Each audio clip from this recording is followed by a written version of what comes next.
बघा, महाराष्ट्रामध्ये मेंढपाळांची संख्या मोठ्या प्रमाणात आहेत आणि प्रामुख्यानं महाराष्ट्रातील धनगर समाज हा पारंपरागत हा मेंढी आणि शेळीचं पालन करतो।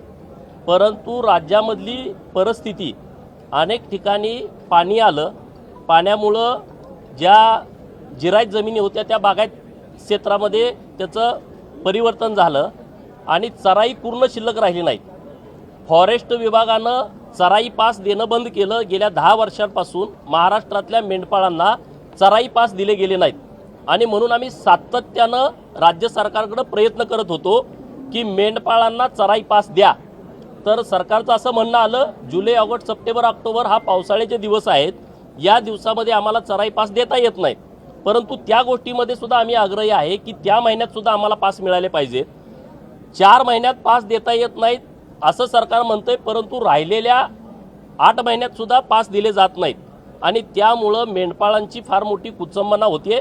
मेंढपाळांना मोठ्या अडचणींना सामोरं जावं लागतंय आणि माझ्यासोबत आता हे मेंढपाळ आहेत, हे गुजरातहून इकडं गेल्या 70-80 वर्षापासून महाराष्ट्रात फिरस्ती करणारे हे सगळे मेंढपाळ आहेत आणि त्यांची ती अडचण होती।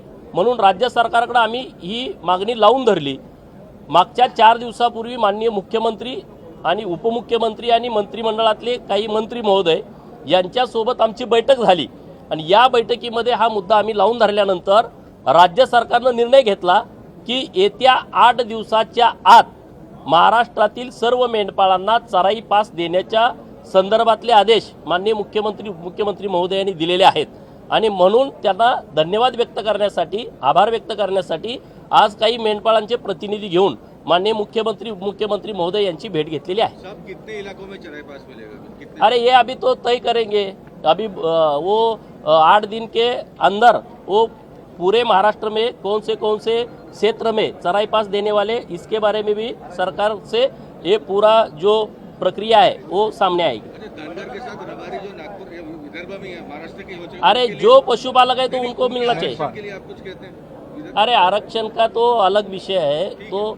वो विषय भी हम काम कर रहे हैं, लेकिन ये जो विषय था भेड़ बकरियां चराने वाले हमारे लोगों का, वो बारे में सरकार ने बहुत अच्छा डिसीजन लिया है। रबारियों के प्रतिनिधियों को कुछ कहना हो तो आप लोग कुछ कहना हो तो बताइए। कोणत्या आरक्षणासंदर्भात? धनगर आरक्षणाच्या संदर्भामध्ये मी सभागृहामध्ये बाजू ठामपणे मांडलेली आहे। धनगर समाजाच्या आरक्षणाच्या बाबतीमध्ये वारंवार मीडियामध्ये असेल, चर्चेत असेल किंवा वेगवेगळ्या नेत्यांच्याकडून स्टेटमेंट केली जात आहेत की धनगर समाजाचा समावेश एसटीमध्ये करायचा आहे। आमचं मुळात म्हणणं असं आहे, आम्ही नव्यानं एसटीमध्ये समावेशाची मागणी करत नाही। आम्ही ऑलरेडी या एसटीच्या लिस्टमध्ये 36 नंबरला आहोत। धनगड या राज्यामध्ये जमात अस्तित्वात नाही हे सरकारनं शपथपत्रावरती मुंबई उच्च न्यायालयामध्ये दाखल केलेलं आहे। सरकारनं आता हे मान्यच केलंय की धनगड राज्यामध्ये अस्तित्वात नाही, आहे तो धनगर आहे। तर सरकारकडे आमची मागणी अशी आहे की तुम्ही आता महाराष्ट्रातल्या सगळ्या जिल्हाधिकाऱ्यांना आदेश द्या की धनगड महाराष्ट्रात अस्तित्वात नाही, आहे तो धनगर आहे, धनगराच्या प्रत्येक व्यक्तीला एसटीचा दाखला द्यायला सुरू करा। ही मागणी मी सभागृहात लावून धरली आहे। कोर्टामध्ये पण आमची बाजू आम्ही लढतोय। धनगर समाज हा संयम बाळगणारा समाज आहे आणि आम्ही कायदा मानणारी लोक आहोत। आम्ही कायद्याच्या पद्धतीनं कोर्टामध्ये दाद मागतोय। तर कोर्टानं 8 डिसेंबर, 11 डिसेंबर आणि 15 डिसेंबर या 3 तारखा अंतिम सुनावणीसाठी दिल्या होत्या। पैकी 8 डिसेंबर आणि 11 डिसेंबरला पूर्ण कामकाज चाललं। 15 तारखेचं कामकाज पुढं ढकललंय आणि माननीय उच्च न्यायालय महोदयांनी 3 जानेवारी, 4 जानेवारी आणि 5 जानेवारी दुपारी 2:30 नंतर हे पूर्ण कामकाज चालेल आणि आम्हाला आता विश्वास आहे की हे कामकाज झाल्याच्या नंतर 15 जानेवारीपर्यंत महाराष्ट्रातील धनगर समाजाच्या आरक्षणाच्या बाबतीमध्ये उच्च न्यायालयाकडून निकाल येईल आणि तो निश्चितपणे आम्ही इतके पुरावे दिलेले आहेत आणि धनगर जमात राज्यात अस्तित्वात नाही हे सरकारनं लिहून दिलंय। एखादी जमात जर राज्यात अस्तित्वात नसेल तर त्याला आरक्षण कसं काय मिळू शकतं?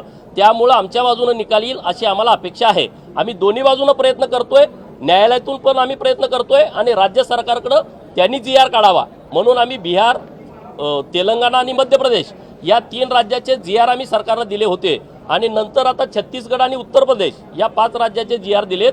त्या धर्तीवरती आमचा निर्णय शासनाने करावा असा आमचा प्रयत्न सुरू आहे आणि आम्हाला वाटतं की आता या सगळ्या विषयामध्ये आम्हाला यश येईल। देश विदेशातील प्रत्येक घडामोडींचे लाईव्ह अपडेट मिळवण्यासाठी आता साम टीव्हीच्या सर्व सोशल मीडिया प्लॅटफॉर्मला लाईक, फॉलो आणि सबस्क्राईब करा. तसंच सर्व नोटिफिकेशनसाठी बेल आयकॉन प्रेस करायला विसरू नका.